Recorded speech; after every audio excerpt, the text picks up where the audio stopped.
पवन सिंह जी का बहुत खतरनाक गाना रिलीज हुआ है। आज हम इसी गाने के बारे में आप लोगों से बात करने वाले हैं, जो कि बहुत अच्छा खासा रिस्पांस मिल रहा है गाने का। तो आप लोग वीडियो में बने रहिए, शुरू से लेकर आखिरी तक आप लोग वीडियो को पूरा देखिए, तभी कुछ समझ पाएंगे। चलिए वीडियो को शुरू करते हैं। नमस्कार दोस्तों, मैं हूं सतीश और आप लोग देख रहे हैं भोजपुरी बुढ़ हंगामा। भोजपुरी बुढ़ हंगामा चैनल को आप लोग सब्सक्राइब कर लीजिए। और आज हम जिस गाने के बारे में आप लोगों से बात कर रहे हैं, गाने का बोल है घघरी, जो कि बहुत अच्छा खासा रिस्पांस मिल रहा है। बहुत जबरदस्त गाना का व्यूज भाग रहा है। तो आप लोग इस गाने को देखिए और इस गाने को ज्यादा से ज्यादा लोगों तक पहुंचाइए, क्योंकि गाना बहुत जबरदस्त होने वाला है। म्यूजिक इतना लाजवाब बना है कि कुछ पूछो ही मत। और वीडियो का क्वालिटी बहुत जबरदस्त है। तो वीडियो क्वालिटी एक एक चीज आप लोगों को सही से नजर आएगा। और म्यूजिक एक एक बीट बहुत अच्छे से बजाया गया है। रिकॉर्डिंग बहुत जबरदस्त हुआ है पवन सिंह जी के गाने का घघरी।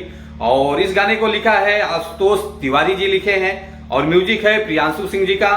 एक्ट्रेस है श्वेता शर्मा जी हैं, जो कि कमाल का परफॉर्मेंस देखने को मिलेगा। जो कि व्यूज का बात कर लेते हैं, जो कि 50 मिनट में व्यूज आ चुका है। 85,000 व्यूज आ चुका है, जो कि बहुत बड़ा नंबर होता है। और लाइक आया है 28,000 लाइक आ गया है। बताइए, बहुत जबरदस्त लाइक है। कमेंट आया है 6,800 कमेंट आया है, जो कि 50 मिनट में बताइए इतना बड़ा कमेंट, 6,800 कमेंट आ चुका है, जो कि बहुत काफी अच्छा नंबर मिल रहा है।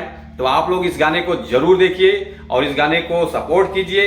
ये गाना आप लोगों को देखने को मिलेगा टी सीरीज हमार भोजपुरी चैनल से, जो कि काफी अच्छा चैनल है। आप लोग चैनल को सपोर्ट कीजिए। पवन सिंह जी का बहुत बवाल गाना है, आप लोग सपोर्ट कीजिए। Thank you so much.